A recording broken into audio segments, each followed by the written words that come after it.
n'avais jamais compris. Et parce que, tu vois, là, qu'est-ce qui s'est passé pour la sœur? C'est la conversation a continué maintenant. Continue. Je prie que cet été, qu'il y ait beaucoup de conversations, que Dieu continue avec toi. Qu'il y ait beaucoup de conversations, que Dieu puisse continuer avec toi. Dieu puisse continuer. Check-moi la saturation. Que Dieu t'en fasse grâce au nom de Jésus. Amen. Alléluia. Seigneur, merci pour ta grâce. Inspire les pensées de notre cœur. Aide-nous à libérer ta parole que tu as pour nous aujourd'hui. Fais-nous grâce, Seigneur. Tu le sais, Seigneur, nous ne savons pas parler sans toi. Alors aide-nous au nom de Jésus. Amen. Donc cette saison, dans le temps qui m'est donné, je vais juste introduire quelque chose. Je pense que c'est une nouvelle série d'enseignements que je vais lancer, que j'ai appelé la guerre contre la rétrogradation.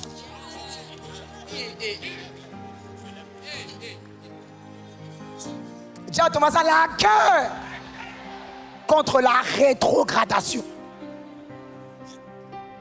Parce que cet été, nous, on est en mode été dans le feu, opération zéro rétrograde. Zéro, c'est-à-dire zéro. Donc, aujourd'hui, je vais t'expliquer un peu qu'est-ce que la rétrogradation. Pendant cette série d'enseignements, je vais te montrer même comment elle vient, qu'est-ce qui se passe et comment tu peux l'éviter. Pendant cette série d'enseignements, je vais te donner cette série d'enseignements pour quiconque, parce que je vais t'expliquer que ça concerne tout le monde. Ça concerne tout le monde. Et tu vas recevoir des clés pour devenir un bon médecin, un bon berger. Tu vas recevoir des clés pour devenir un bon médecin. Parce que tu sais, l'un des gros problèmes dans la vie chrétienne, très souvent, tu sais, avec l'expérience, tu comprends certaines choses. Tu sais, au début, il se passe des choses dans la vie des âmes et tu ne comprends pas. Tu vois, c'est comme si, par exemple, tu as un enfant demain et tu vois qu'il tousse beaucoup, il tousse beaucoup, il tousse beaucoup. Mais comme pour toi, tu ne sais pas ce que c'est que la toux. Tu banalises. Et un jour, on t'apprend que, oh non, il y a quelque chose, si vous l'avez fait plus tôt, il n'aurait pas eu cette maladie. Donc, tu vois que parfois, il y a des choses dans la vie où tu vois des âmes dans ta effigie, tu vois des gens, mais il y a des signes qui montrent que dans quelques temps, si tu fais rien, dans quelques temps, cette personne-là, tu vas la trouver en boîte de nuit en train de danser, tu vas la retrouver dans des concerts, tu vas la retrouver très très loin de la foi. Très très loin. Donc le but de cette série, c'est faire la guerre à l'esprit de rétrograde. Est-ce qu'il y a quelqu'un qui sont concernés? Est-ce qu'il y a quelqu'un qui veut être un guerrier cette saison? Un soldat de l'église. Je suis en train de chercher les soldats de l'église. Et ça, EJP, c'est une armée. Donc si tu viens chaque dimanche, sache que tu rejoins l'armée. Donc ça, normalement, c'est des enseignements qu'on donne dans les camps. Tu vois? Normalement, ça, on donne ça dans les camps. Tu vois, la guerre. Mais cet été, j'ai décidé de mettre toute l'église dans le mode armée. Armée. Armée. Parce que le nombre de soldats va augmenter cette série. Ça va augmenter. Ça va augmenter. Acclame le Seigneur, tu peux prendre place. Check-moi la guerre contre la rétrogradation. Alors, qu'est-ce que la rétrogradation? La rétrogradation, c'est le fait de rétrograder. Simplement, rétrogradation, c'est l'action des rétrogradés. Pourquoi j'ai dit opération zéro rétrograde? Merci, vous me le gardez ce flyer-là. Il est très bien et il montre très bien ce qui va se passer cet été. Acclame Dieu pour la com. Ils sont consacrés et concentrés. Opération zéro rétrograde. Pourquoi j'ai dit opération zéro rétrograde? J'aurais pu dire opération zéro rétrogradation. Non. C'est comme si tu lances une opération et tu dis opération zéro malade. Tu vois, quand je dis opération zéro rétrograde, c'est comme quand tu dis opération zéro malade. Tu peux dire opération zéro maladie. Mais le but, c'est pas d'éradiquer la maladie, parce que la maladie va toujours être là. La rétrogradation sera toujours là. Le but, c'est de faire en sorte que chez nous, le but, c'est de faire en sorte que chez nous, que tout le monde soit vacciné contre rétrogradation. Afin qu'il n'y ait aucun malade au milieu de nous. Que quand il y a quelqu'un qui est malade, il reçoit un vaccin. Dès qu'on détecte quelque chose, et le but, c'est que cette saison 1, tu sois préservé de la rétrogradation, mais que dans ta poche, tu aies beaucoup de seringues. C'est-à-dire, prépare-toi un feu de l'espace cette saison, parce que Tu dois avoir beaucoup de seringues dans ta poche. Dès que tu vois qu'un frère il est en train de... Dès que tu vois qu'il n'a mais tu dois aller dans... Est-ce qu'il y a des médecins dans la place? Est-ce qu'il y a des bergers dans la place? Check ma opération. 0 rétrograde. Donc qu'est-ce que la rétrogradation? Tu peux prendre place dans la présence de Dieu.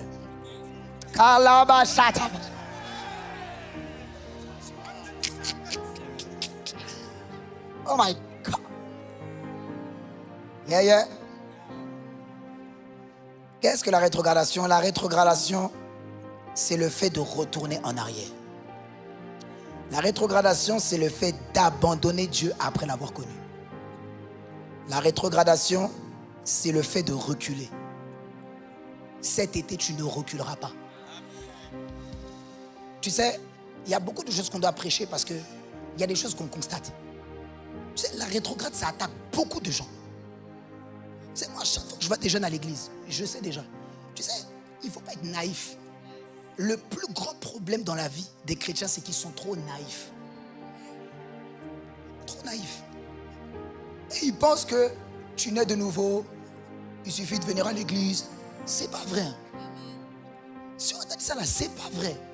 Cette vie là, c'est la guerre. Quand tu vois un nouveau converti qui arrive, réjouis-toi. Mais sache qu'il sera confronté à une guerre. La guerre de repartir en arrière. La guerre de repartir en arrière. Ne sois pas naïf. Ne sois pas naïf. Mais cette saison, je déclare sur l'église, tu ne reculeras pas. Je mets ça sur toi comme un tampon, comme un cachet. De toi, tu ne reculeras pas. Toi, tu ne partiras pas en arrière. Toi, il y a sur ton front, je ne recule pas. Il y a écrit sur ton front, je ne recule pas. J'ai écrit sur ton front, je ne recule pas. Déclare dans la présence de Dieu, moi, par la grâce de Dieu, je ne reculerai pas, je ne repartirai pas en arrière, je ne serai pas de ceux qui abandonnent la main de Dieu, je serai de ceux qui persévèrent jusqu'à la fin, afin d'être sauvés. Si c'est ta déclaration, tu peux donner un bon amen. Opération, 0 rétrograde. 0. Tu peux t'installer dans la présence de Dieu. 0 rétrograde. Donc cet été, opération 0 rétrograde, et chaque opération, il y a toujours des piliers qu'on lance. Donc, il y a 4 piliers cette saison, 4 piliers cet été dans lesquels tu dois absolument rentrer. Jacques-moi 4. Et je vais développer ça durant toute cette série. Peut-être que je vais prêcher ça tout l'été, hein, donc prépare-toi. Jacques-moi 4 piliers. Et le premier pilier, c'est le pilier de la prière. Cet été, tu dois devenir un jeune qui prie. Mais qui prie beaucoup. Luc chapitre 18, verset 1. Et il leur dit aussi une parabole pour montrer qu'ils devaient toujours prier et ne pas se lasser. Voilà, j'ai pris la version d'Hervé, tu vois. Parce qu'il a dit tout à l'heure dans la prophétie, Ésaïe, chapitre 5. Il a dit, il n'y aura personne qui chutera, qui lâchera par... Il dit quoi? Il dit par lassitude. Il est en train de parler de la prière. Il dit, l'homme doit toujours prier et ne pas se lasser. L'homme doit toujours prier et ne pas se relâcher. Donc un jeune qui se relâche dans la prière, c'est ça notre cas qui arrive. On va avancer. Donc cette saison, tu dois décider. Écoute, comme tu le sais, si tu as EJP, ici là, l'esprit qui est ici, c'est un esprit qui va te rendre responsable. Et autonome spirituellement. Donc tu arrêtes de dire que tu crois que c'est un accident. La vie, c'est pas un accident, c'est des décisions que toi tu as prises. Et la grâce de Dieu va t'aider. J'ai changé avec une sœur hier. Elle était choquée. Je dis, mais dans la vie, on doit tout demander à Dieu. Elle dit, mais j'avais jamais compris que dans la vie, on doit tout demander à Dieu. Je lui ai dit, moi, tout ce que tu vois que je manifeste aujourd'hui, je l'ai demandé à Dieu. Il n'y a rien que tu vois que je fais. Elle dit, ah, mais je pensais, non, mais j'avais défoncé Dieu, je pensais que c'était l'appel de Dieu. C'est pas une affaire d'appel de Dieu. La Bible dit qu'il y a beaucoup d'appelés et peu d'élus. Donc l'appel, c'est une invitation. Appel, appel, bibliquement parlant, le mot appel, c'est traduit par invitation. Donc tu peux être invité et ne pas rester. Même tu peux être invité et ne pas rentrer. Donc c'est un appel. Donc c'est pas une affaire d'appel, c'est une affaire de soif. Désir. Tout ce que je vis par la seule miséricorde de Dieu, tout ce que j'ai aujourd'hui, ce que je vis, je l'ai demandé à Dieu un jour. Accorde-moi la grâce, accorde-moi la grâce, aide-moi, accorde-moi la grâce. Chaque matin quand je me lève le matin, accorde-moi la grâce de t'aimer, et remplis-moi, vis par moi, touche par moi, parle par moi, aide-moi Seigneur à être possédé par toi, à t'aimer. Ça c'est demander à Dieu. Afin que nulle chair ne se glorifie. Voilà pourquoi ça rend. Donc à chaque fois que tu vois quelqu'un, tu es impressionné et tu crois que oh non c'est Dieu qui l'a fait. Tu es en train de te dire que Dieu a des favoris. Dieu n'a pas de favoris. Dieu marche juste avec les humbles. Il marche avec les gens qui s'humilient et qui lui demandent la grâce. Donc je prie que cet été, que tu sois quelqu'un qui demande beaucoup de choses à Dieu. Parce qu'on a des gens qui n'osent pas demander. T'inquiète, j'arrive là-bas. J'arrive là-bas. Donc le premier pilier, c'est le pilier de la prière qu'on va activer cette saison-là. Le premier activateur, c'est activateur de la prière. L'homme doit toujours prier et ne point se relâcher. Oui. Voilà pourquoi cet été, on va lancer des dynamiques de prière. On va prier avec ICC et nous-mêmes, EJP, on va avoir une dynamique de prière.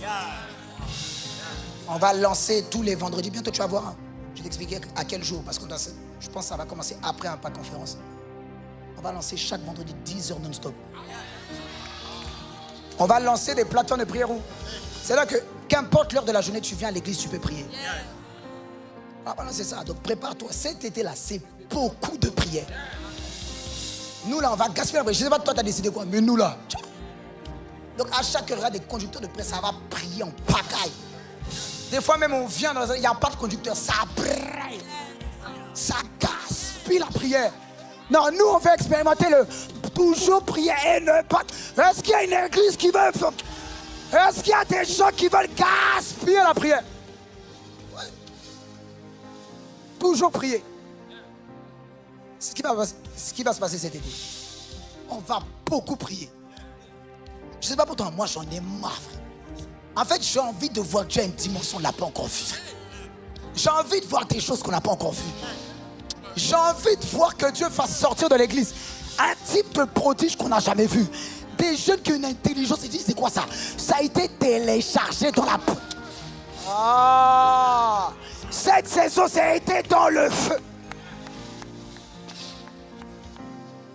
La prière. Luc chapitre 11, verset 8 à 10. On va activer la prière. Ça, j'avais donné ça à la dernière veille, la grande veille des assoiffés.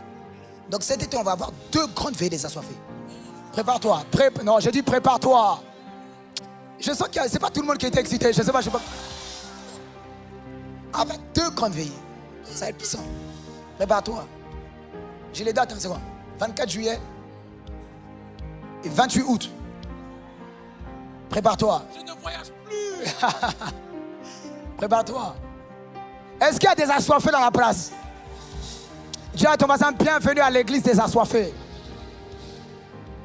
Bienvenue. Bienvenue. Donc cet été-là, nous, on va déranger Dieu. Non, est-ce qu'on peut déranger Dieu un peu? On va le fatiguer. Tu vois, parce que cet été, on doit persévérer dans la prière.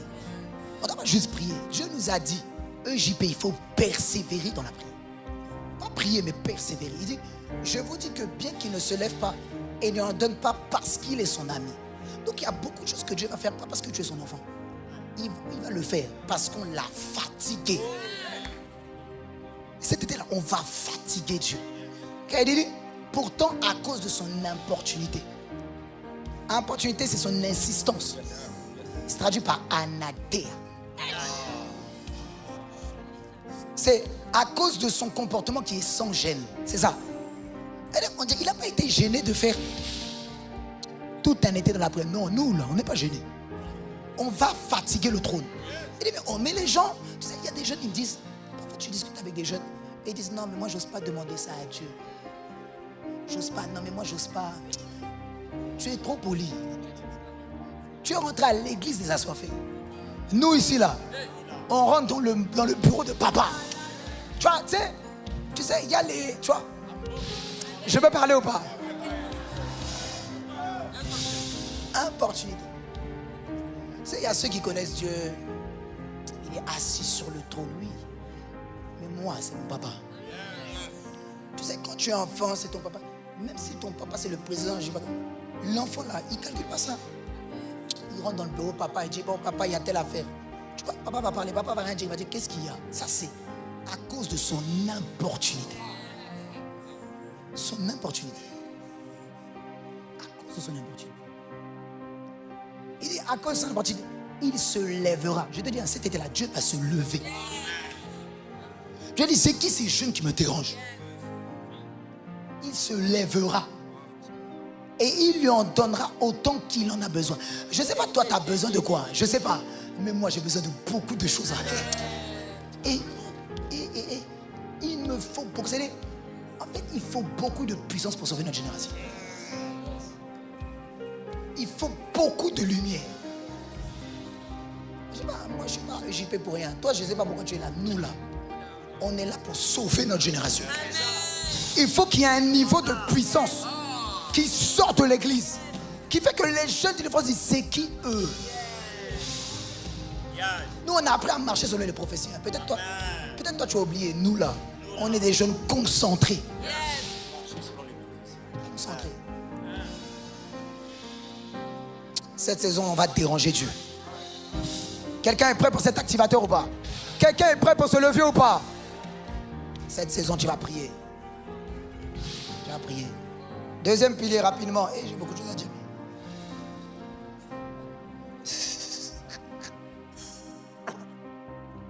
Oh yes. Deuxième pilier, c'est... Donc j'ai dit le premier pilier, c'est la prière. Deuxième pilier, c'est le pilier de la parole. Cette saison, on va beaucoup prier. Cet été, on va beaucoup prier, mais on va faire... En fait, je suis en train de parler de ta vie. Je parle individuellement et collectivement. Parce que cet été, il y en a, vous allez partir en vacances. C'est pas parce que tu pars en vacances que ton esprit est en vacances. Parce qu'il y en a, je sais pas comment quand il part en vacances, elle met des tenues qu'elle ne met jamais. Mais quand il part en vacances, la folie commence à rentrer. Et ben, elle commence à mettre des tenues. Donc toi, tu es parti en vacances et ta chrétienté est partie en vacances aussi. Ta spiritualité est partie en vacances. Ces vacances-là, ta spiritualité ne va pas partir en vacances. Cherche une soeur, dis-lui ta spiritualité ne va pas partir. Dis-lui, touche une soeur. Dis-lui ta spiritualité ne va pas partir en vacances. Elle ne va pas partir. Donc on va surveiller ton TikTok et on va voir. Ça c'est amour fraternel. On va surveiller pour voir si... Hein? Il y a une démarche qu'elle n'avait pas. Mais maintenant, elle est en vacances.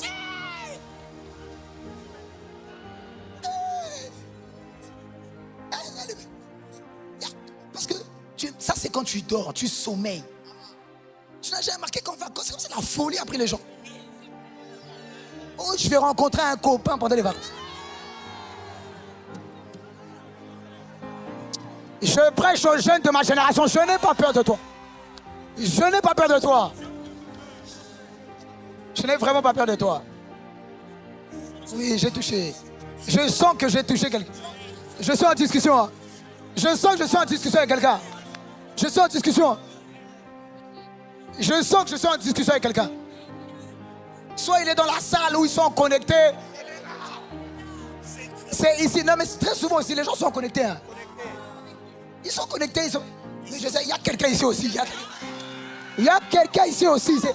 Ta spiritualité ne part pas en vacances. Tu m'as entendu, hein? Acclame le Seigneur. En vacances. On commence bien l'été. J'aime ça. Je te dis que tu vas vivre un été totalement différent de tout ce que tu as vécu. Totalement différent. Un été tombe le feu. In the fire. J'ai hâte. Ça va monter. Ça va monter. Cet été-là, ça va monter. Check-moi la parole de Dieu. C'est parce que tu es en vacances que tu fais vacances de la parole. Au contraire, tu sais, surtout les étudiants, quand tu es étudiant, tu dois devenir un étudiant spirituel.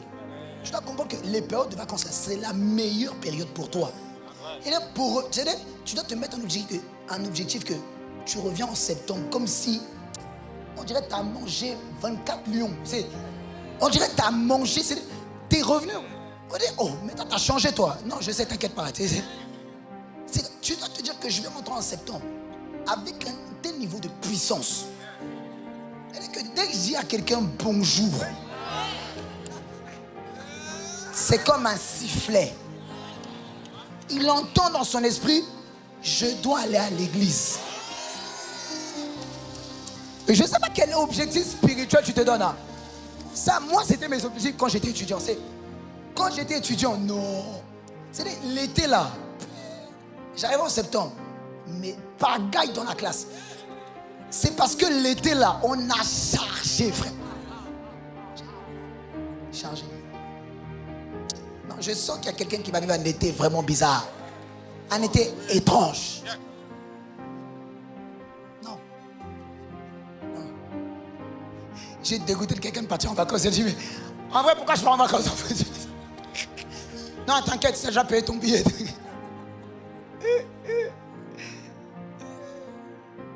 En fait, spirituel. Il y a des choses qu'on ne dit pas sur la chair, on dit dans les petits groupes parce que. Mais tu dois être quelqu'un de spirituel. Même quand tu vas en vacances, ne va pas en vacances si l'esprit t'a pas dit d'aller.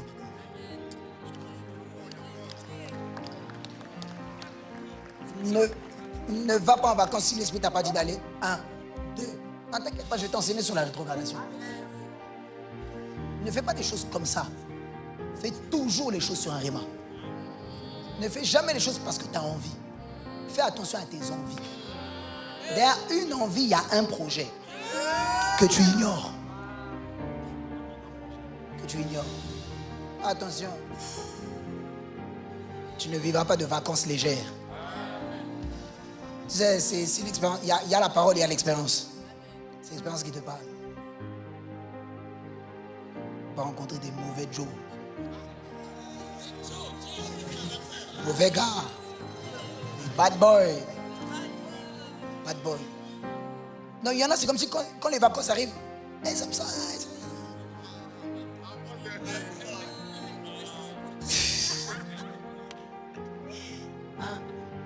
Est-ce que j'ai peur de toi? Franchement, j'ai pas peur de toi. Je te prêche la vérité. Ouais. Donc cette saison, tu dois mettre la parole de Dieu en avant. Sature-toi des enseignements. Écoute beaucoup la parole de Dieu. J'ai dit quoi? C'est les vacances, non? Donc écoute beaucoup la parole de Dieu. Si tu as connu des étés où tu te saturais de séries, fais un peu de l'espace. Je ne pas dire de ne pas regarder des séries, regarde des séries. Mais choisis ce qui est utile. Choisis ce qui est utile. Priorise ce qui est utile. Tu peux regarder des films, il n'y a rien, t'inquiète pas. C'est pas un péché. Non, sérieusement, c'est pas un péché. Mais priorise la parole de Dieu. Écoute beaucoup la parole de Dieu. Amen. Troisième levier. Ça, c'est le levier, je vais insister dessus. Moi, j'aime ça, je sens déjà. Le troisième levier, c'est le levier de l'évangélisation. Est-ce qu'il y a des gagnants comme moi là? Est-ce qu'il y a des gens à Nakaso? Tu sais, moi, je ne sais pas pour toi, mais je sais qu'il y a des gens comme moi. Tu sais, je refuse de faire 21 jours de jeûne et prière. Si ce n'est pas pour ressortir de là avec un niveau de moisson d'âme. C'est vrai, j'ai regardé dans la Bible, j'ai vu, ils ont fait 10 jours, chambre haute. Juste 10, même pas 21. Ils ont fait 10 jours, 3000. Toi, t'as fait combien, toi? 21. Et j'ai dit à Dieu, Seigneur, amen, tu vas nous traiter selon ta parole.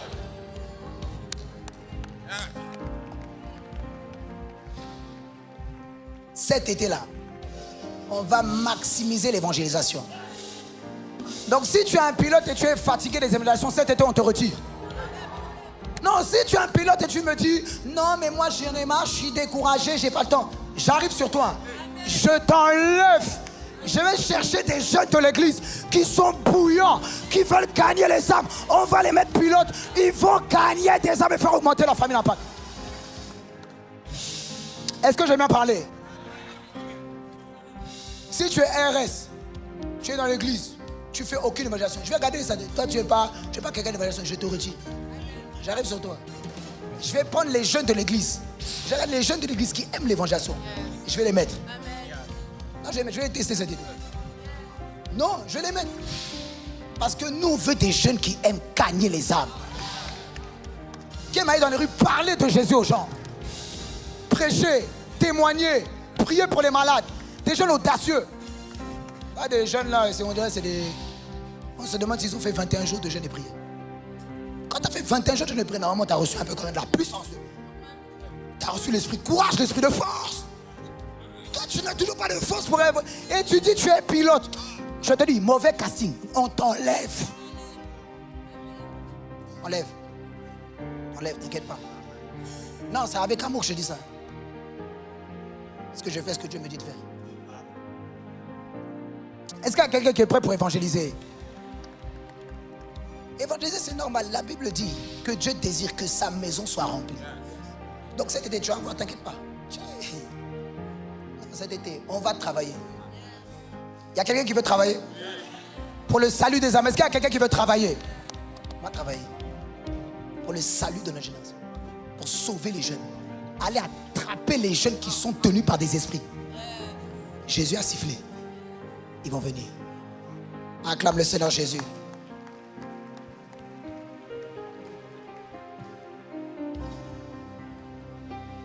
Quatrième pilier que j'ai mis, c'est le pilier de la communion fraternelle.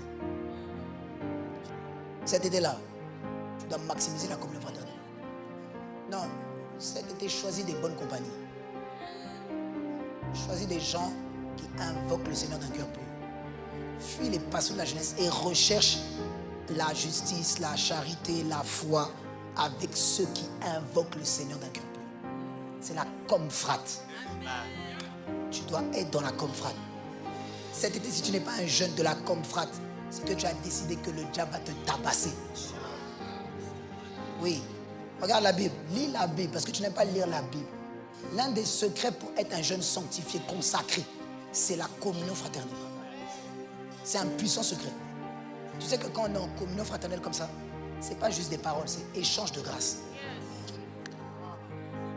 C'est échange de grâce. Ce qu'on appelle les agapés. C'est échange de grâce.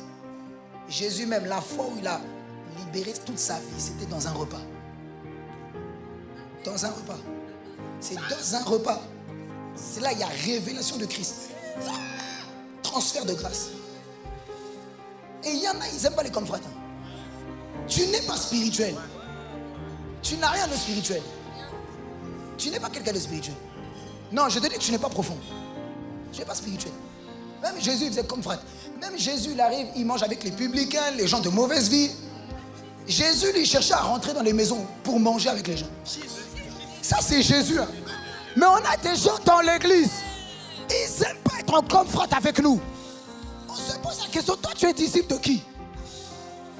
De qui? Toi, merci. Regarde, lis la Bible. Les pharisiens virent cela. Remonte un peu. Parce qu'il y a quelqu'un qui doit, comme il ne connaît pas la Bible. Tu sais, quelqu'un qui ne lit pas n'est pas différent de quelqu'un qui ne sait pas lire. Je répète, hein. Quelqu'un qui ne lit pas n'est pas différent de quelqu'un qui ne sait pas lire. Toi, tu ne lis jamais la Bible, tu ne lis jamais des livres. On va t'apprendre à lire. Comme Jésus était à table dans la maison. Jésus est à table, Jésus est à table. Dans la maison, Jésus mange. Il aime ça. Il est avec ses disciples et il aime ça. Regarde maintenant, c'est quand il est en confrère qu'il se passe quelque chose. Regarde. Voici beaucoup de publicains et de gens de mauvaise vie vinrent se mettre à table avec lui. Je suis en train de prophétiser. Cet été, c'est comme si tu vas faire des confrères avec ta effigie.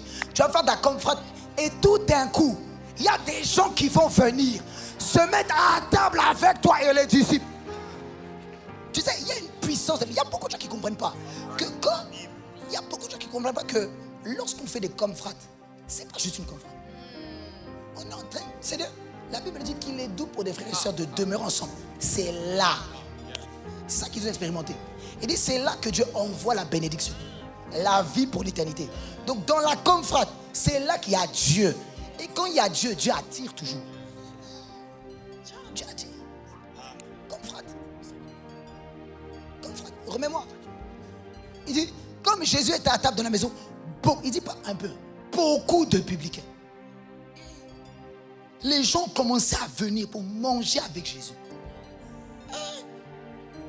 Voilà pourquoi, moi je ne suis pas contre les confrères, mais je suis contre les confrères où il n'y a personne qui a ajouté. C'est bizarre. Parce que moi j'ai lu la Bible. Voilà pourquoi, avant les confrères, il faut prier. Tu dois être quelqu'un de spirituel. Tu ne peux pas être un pilote, tu fais une sortie comme ça. Tu n'as rien compris. Moi, à chaque fois que je fais des sorties avec les gens, je détecte les gens qui sont autour de nous, qui sont en train de nous regarder. J'ai compris. Ils sont attirés par la présence. Il dit, beaucoup de publicains et des gens de mauvaise vie, et des bandits, des prostituées, elles viennent et se mettent à table avec Jésus. Et regarde, continue.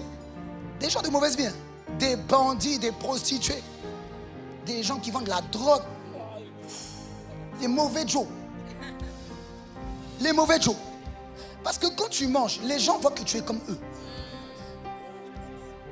Ils voient que tu es accessible. Ils voient que c'est les chrétiens mondiaux qui sont comme nous. Ils disent, viens. Assois-toi.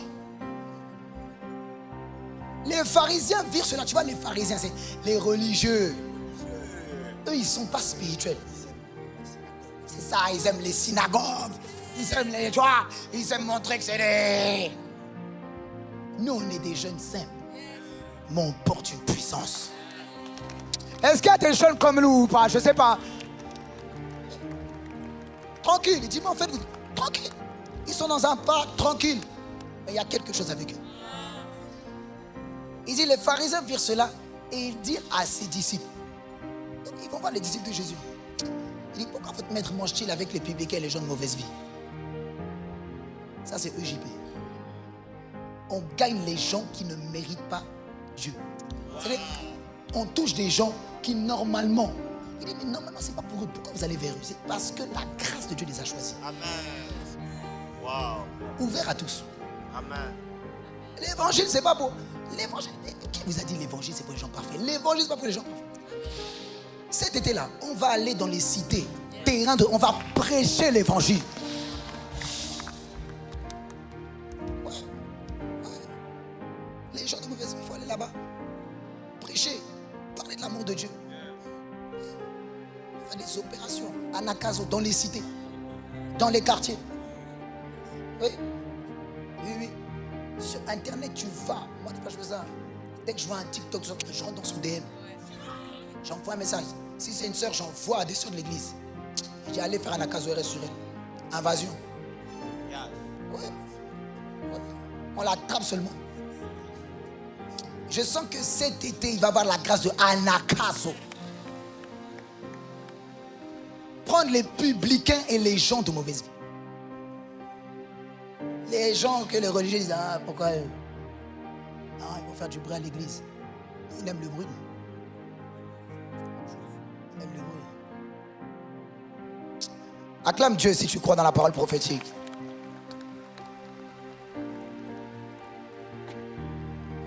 Merci Seigneur. Acclame le Seigneur et tu peux prendre place. Oh yes. Donc ça, c'est ce qui va nous drive pendant tout cet été. Tu vas voir. Tu vas voir ce qui va se passer. Tu vas faire de grandes choses. Est-ce que quelqu'un le croit? Acclame Dieu.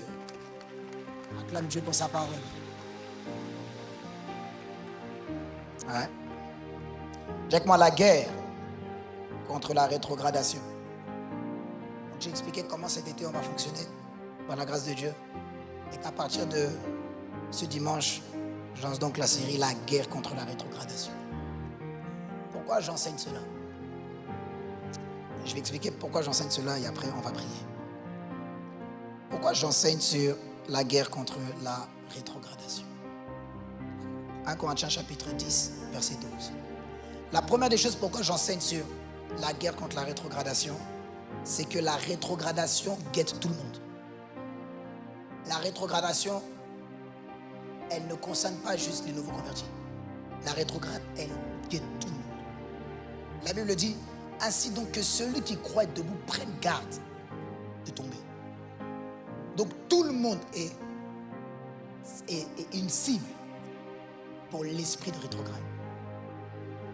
La rétrograde, comme je t'ai dit, c'est le fait de retourner en arrière. Tu sais, quelque part, dans le livre des Proverbes, je ne sais plus la référence, on peut m'aider à la trouver, il dit qu'il retourne à ce qu'il avait vomi, comme un chien qui retourne. Comme un chien qui retourne. Trouve-moi ça. Combien? Proverbe 26, 11. C'est pas Proverbe 26, 11. Comme un chien qui retourne à ce qu'il a vomi, ainsi un insensé qui revient à sa folie. C'est ça, rétrogradation. Et ça guette tout le monde. Comme un chien qui retourne à ce qu'il a vomi. C'est ça l'esprit de rétrograde. C'est un esprit, c'est pas un chien, c'est un esprit de chien. Mais très souvent, quand tu fais des songes, tu vois les chiens, tout ça, sache que c'est ça. Tu vois des chiens, ils te poursuivent, tout ça, sache que c'est ça. C'est ce qu'on appelle l'esprit de rétrograde. Il vient t'attaquer. Tu vas écraser ce chien à partir d'aujourd'hui. S'il vient dans ton rêve, tu te lèves, tu dis, je viens contre toi au nom de Jésus. Je t'écrase. Et quand tu fais des songes comme ça, bizarres là, il faut être spirituel. On va dire, ah, j'aime bien les chiens.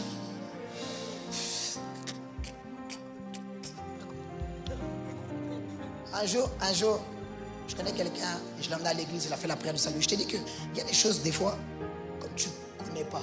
Ça, c'était les premières âmes qu'on a gagnées. Comme tu ne connais pas, tu n'arrives pas à détecter les symptômes de la rétrogradation. Donc, à l'époque, je n'avais pas compris. Il vient me voir, il me dit, même pas une semaine, hein. Je l'ai emmené à l'église, il fait la prière du salut. Même pas une semaine, il m'a dit, j'ai dit, j'ai fait un rêve. Je lui dis, gloire à Dieu. Il me dit, j'ai fait un rêve, je crois que Dieu, il m'a visité. Je dis, ah ouais. Il me dit, il fait un rêve, tout ça. Et à un moment dans le rêve, il voit, il y a un chien qui court. Il court. Et il vient dans ses bras. Et lui, il le prend. Non, sérieux. Et il me dit, j'ai ressenti un amour. Et moi, à l'époque, je me suis dit, gloire à Dieu si Dieu t'a visité. Jusqu'à aujourd'hui, il n'est plus jamais revenu à l'église. Plus jamais revenu. Et il y a quelques années, Dieu m'avait dit, il m'a dit, tu vois, comme tu étais ignorant, j'ai dit, purée. Tu n'as pas lutté contre l'esprit. J'ai dit, ouais. Maintenant, le gars, tu le vois, il aime le monde. Non, pire que quand je l'ai amené à l'église. Pire. Donc, tu gagnes une âme, mais le diable, il va envoyer des trains flammes. Allez, reviens ici. Je dis, brisé, j'ai dit maintenant on va se fâcher. Non, moi je dis maintenant on va se fâcher. C'est une guerre. C'est une guerre. Je dis que tu ne retourneras pas en arrière au nom de Jésus. Tu ne retourneras pas en arrière au nom de Jésus. C'est important parce que ça guette tout le monde. Jésus a dit, mais celui qui persévérera jusqu'à la fin sera sauvé. Donc tu dois savoir qu'il y a un esprit de rétrograde qui attaque tous les chrétiens. Il dit, l'amour d'un plus grand nombre se refroidira. Ça attaque tous les chrétiens. Voilà pourquoi il dit, celui qui croit être debout, prenne garde de ne pas tomber. Tu dois veiller cette saison. Parce que tu dois persévérer jusqu'à la fin.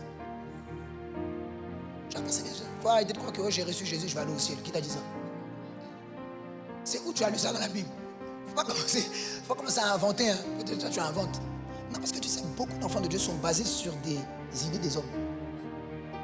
On m'a dit que... on t'a dit. Hein. Moi, j'ai vu dans la Bible celui qui persévérera jusqu'à la fin. Ça, c'est la Bible. La Bible te dit que si tu rétrogrades, tu repars dans le monde, tu as perdu ton salut. Tu as perdu ton salut. Le bébé t'a enseigné que tu peux vivre et mourir. Voilà pourquoi on est en train de lancer la guerre contre la rétrogradation. Tu n'iras pas en enfer. J'ai dit, tu n'iras pas en enfer. Tu n'iras pas en enfer. Ne joue pas avec ça. Ah, ok. Je dis que le gars là, jusqu'à aujourd'hui, il ne veut pas entendre parler de Jésus. Et je sais qu'il va revenir. Mais c'est parce qu'on se bagarre. Parce qu'on prie beaucoup pour lui. Il va revenir. C'est sûr. S'il a été appelé, il peut être appelé une deuxième fois. L'appel court toujours. L'appel court toujours. Cette saison, je te vois, Dieu va t'utiliser pour ramener des âmes. Acclame le Seigneur Jésus.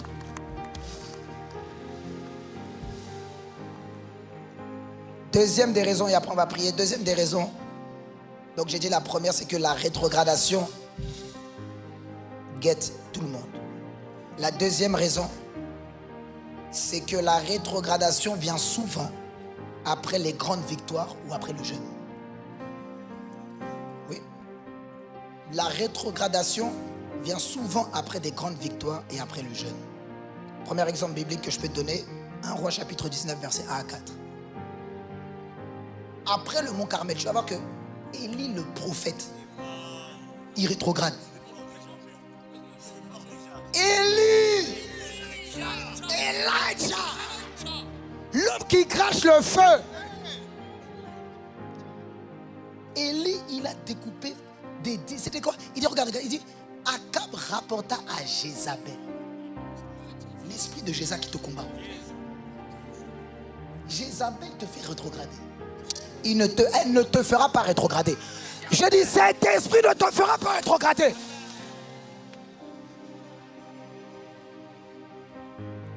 Akab rapporta à Jézabel tout ce qu'avait fait Élie. Donc il y a conversation dans le monde des esprits. Quand toi tu as fait 21 jours de jeûne et prière, Akab est en train de rapporter à Jézabel. Donc les chrétiens tout naïfs là. Oh, amen, gloire à Dieu. J'ai ma victoire. Et ils dansent, hein. Ils étaient là pendant les derniers jours de... à la veille là. Hey, hey. Ils ont dansé, non, gloire à Dieu.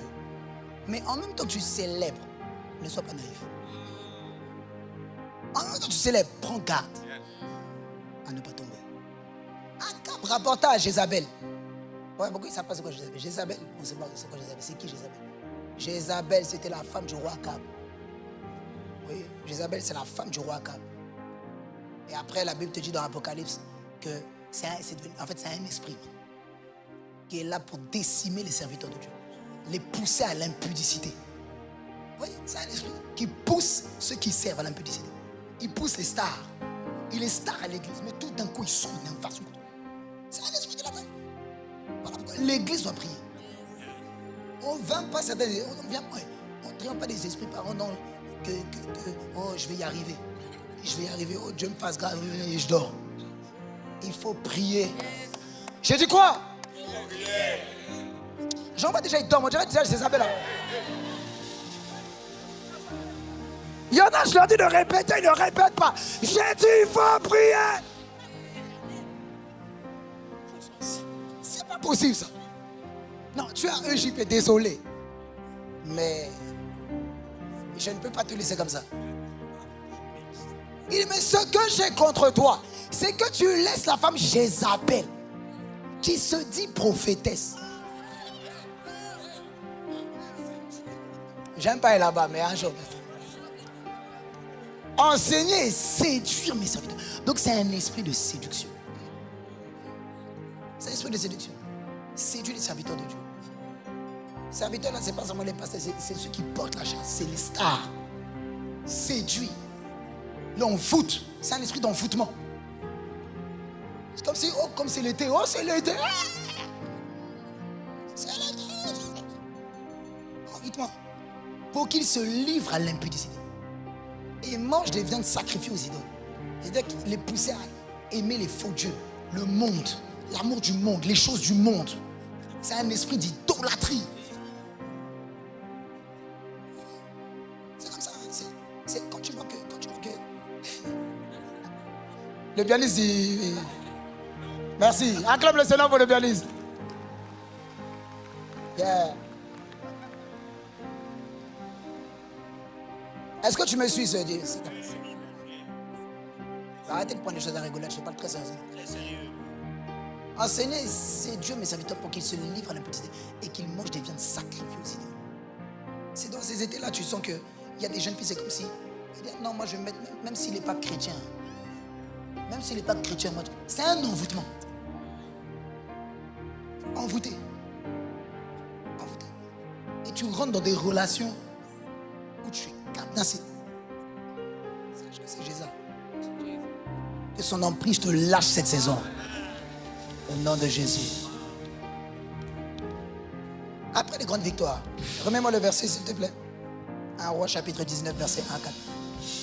Donc là, je t'expliquais juste Jézabel, bref. Akab rapporta à Jézabel tout ce que avait fait Élie et comment il avait tué par l'épée tous les prophètes. Quand on dit ici tous les prophètes, c'est des faux prophètes. Okay? Tous les faux prophètes. Donc en gros, pendant 21 jours, c'est un chrétien, il était à ICC, EJP. Il a pris l'arme, il a dit au nom de Jésus, il a taillé en pièces. Sache que, regarde maintenant, verset 2. Jézabel envoya un message à Élie pour lui dire que les dieux me traitent dans toute leur rigueur. Esprit d'intimidation. Donc après la prière, Élie surtout intimidé. Que les dieux me traitent dans toute leur rigueur. Si demain, à 7 heures, elle dit Billahi, demain. Elle dit demain, à 7 heures, je ne fais de ta vie ce que tu as fait de la vie de chacun. Continue. Verset 3. Élie, voyant cela, se leva, s'en alla pour sauver sa vie. Donc maintenant, il cherche à sauver sa vie. C'est plus Dieu qui le protège. Il a oublié ça. Il arriva à Beersheba qui appartient à Juda et il les laissa son serviteur. Donc tu vois, rétrograde. Pour lui, il alla dans le désert où, après une journée de marche, il s'assit sur un genêt et il demanda la mort. En disant, c'est assez. Tu vois, les chrétiens qui disent, c'est bon, moi la vie chrétienne, c'est plus pour moi.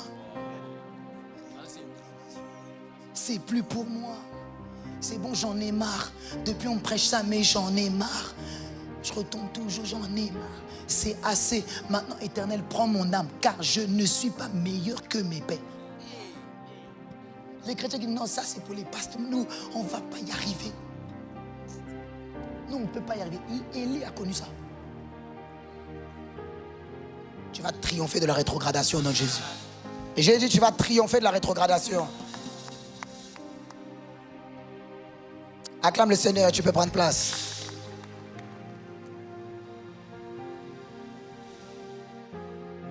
Oui. Donc je suis en train de dire, parce que la rétrogradation vient souvent après les grandes victoires. Deuxième des cas dans la Bible. Luc chapitre 4, versets 2 et 3. Après le jeûne, Jésus a été tenté. Même Jésus. Donc toi, quand tu dis oh non, moi, ça va. Hein. Nous, ça va, on est en crise depuis, on écoute beaucoup les enseignements, frère, t'inquiète. Jésus. Donc il a triomphé. Et tu vas triompher. Parce que ton Seigneur a triomphé, j'ai dit tu vas triompher. Regarde, il dit, bon, tu connais verset 1, il dit, il a été rempli, il a été conduit par l'Esprit dans le désert, où il fut tenté par le diable pendant 40 jours. Regarde maintenant ce qu'il dit. Il ne mangea rien durant ces jours-là, et après qu'il fut écoulé, il eut faim. Donc, après le jeûne, maintenant, regarde ce qui se passe. Verset 3, le diable lui dit, direct, quand il ça jeûne, et après, quand il, direct. Mais moi, je croyais qu'après le jeûne, c'était visitation divine. C'est visitation. C'est pour te tester. Wow. Pour te tester. Attaqué par la rétrogradation. Très souvent, les chrétiens après, ah non, c'est bon, on a déjà tout fait. Ah, c'est bon aussi. Parce que lui, il voulait obtenir quelque chose. Il ne voulait pas être possédé par Dieu. Il était venu dans 21 jours pour obtenir quelque chose, pour chercher, ah Dieu, bon, c'est bon, j'ai eu ce que je voulais, j'ai eu l'alternance, j'ai eu le travail, j'ai eu ici. Ça va, on gère. Eux, Le diable dit, si tu es fils de Dieu, ordonne à cette pierre qu'elle devienne du pain. Teste dans ses besoins. La rétrogradation. Elle ne t'attrapera pas au nom de Jésus. Après le jeûne, il le ramène maintenant aux choses matérielles, aux choses de la chair, aux choses de la terre. Il était dans l'esprit. Maintenant, Dieu sait bon, t'as beaucoup prié aussi. Il commence maintenant à aimer plus le monde. Rétrogradation. Heureusement, Jésus a triomphé. Tu vas triompher au nom de Jésus. Et j'ai dit, tu vas triompher au nom de Jésus. Tu vas triompher. Tu vas triompher. Tu vas triompher cette saison. Seigneur, fais-nous grâce. Juge chapitre 2, versets 12 à 19. L'apôtre en a parlé ce matin. Ils abandonnèrent l'Éternel, le Dieu de leur père. Ils avaient fait sortir du pays d'Égypte. Et ils allèrent après d'autres dieux, d'entre les dieux des peuples qui les entouraient. Et rétrogradation. Ils choisissent maintenant les dieux des autres. Là, ils sont là pour influencer. Maintenant, ils apprécient beaucoup le monde, les choses des autres. Ils disent, ouais, nous aussi, les chrétiens, on abuse. Tu vois, les chrétiens, comment ça va aller comme ça? Tu connais les chrétiens, comment ça va aller? Tu les connais, non? Tu les connais, non? Non, mais vous, les chrétiens aussi, là. Tu les connais. Sache que quand un chrétien dit ça, sache que c'est très dangereux. Non, mais vous, les chrétiens. Il allait servir les autres dieux. Il dit qu'il les avait fait sortir du pays et ils allaient auprès d'autres dieux, d'entre les dieux des peuples. Si tu dis vous, les chrétiens, ça veut dire que tu es avec un autre peuple.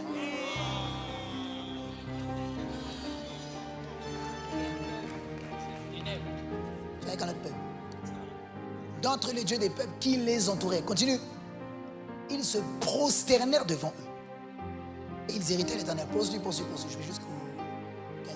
Ils abandonnèrent l'Éternel et ils abandonnèrent. Rétrogradation. Ils ont abandonné Dieu. Donc on peut abandonner Dieu. C'est arrivé.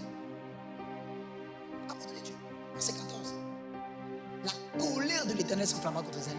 Il les livra entre les mains de pillards qui les pillaient. Parce que tu as laissé Dieu. Dieu te laisse aussi. On te trouve tapé par... Hier, ils n'arrivaient pas à t'avoir. Maintenant, tu te trouves tapé par tes esprits. Ils te pillent. Regarde, il dit, il les vendit entre les mains de leurs ennemis d'alentour. Ça, c'est les chrétiens qui sont intelligents. Dès qu'ils se laissent, dès qu'ils sont dans l'église, ils vont dans le monde. Et on abuse d'eux. C'est parce qu'ils n'ont pas d'autorité. Oui. Des histoires compliquées, des choses dans le monde.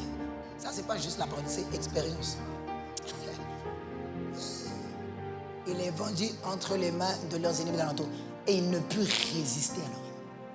Donc maintenant, ils n'ont plus de force pour résister au péché. Ils n'ont plus de force maintenant pour résister au mal, au monde. Sache que quand tu es comme ça, fais attention. Fais attention. Verset 15. Partout où ils allaient, la main de l'Éternel était contre eux. C'est mieux que Dieu soit avec toi que contre toi. Quand tu as rétrogradé, Dieu est contre toi. Dieu s'oppose maintenant.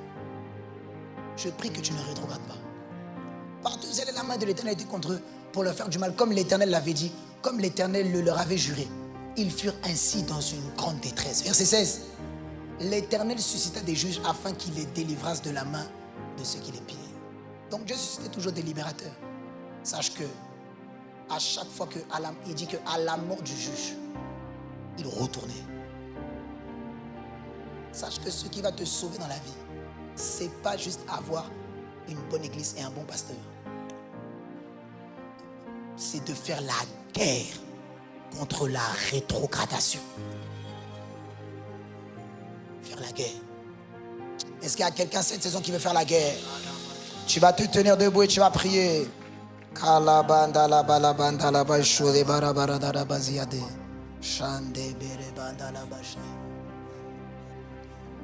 Jérémie chapitre 2, verset 13. Je vais te montrer maintenant.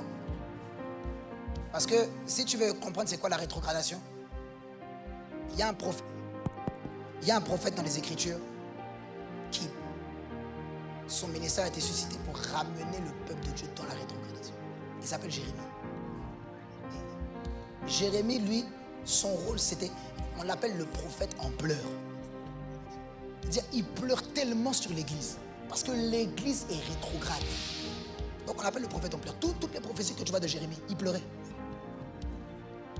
On parle des complaintes. On parle des lamentations. Le gars, il avait un fardeau. Et il y en a certains, pendant cet été, Dieu va vous donner un fardeau. Un fardeau. Fardeau. Il dit, car mon peuple a fait 2 mots. Ils m'ont abandonné, moi, la source des eaux vives, pour se creuser des citernes. Ça, c'est rétrogradation. Ils m'ont abandonné, moi. Moi, je suis la source. Mais ils sont allés chercher et se creuser des citernes. Des citernes crevassées qui ne retiennent même pas l'eau. Je leur ai donné des choses. Mais eux, ils cherchent des choses du monde qui ne retiennent même pas l'eau. Ça va pourrir un jour. Ça ne peut rien. C'est ce qu'on appelle rétrogradation. Je t'ai tout donné, mais tu cherches les choses du monde. Je t'ai tout donné, mais tu cherches toujours le monde. Pourquoi tu ne me cherches pas moi? Cet été,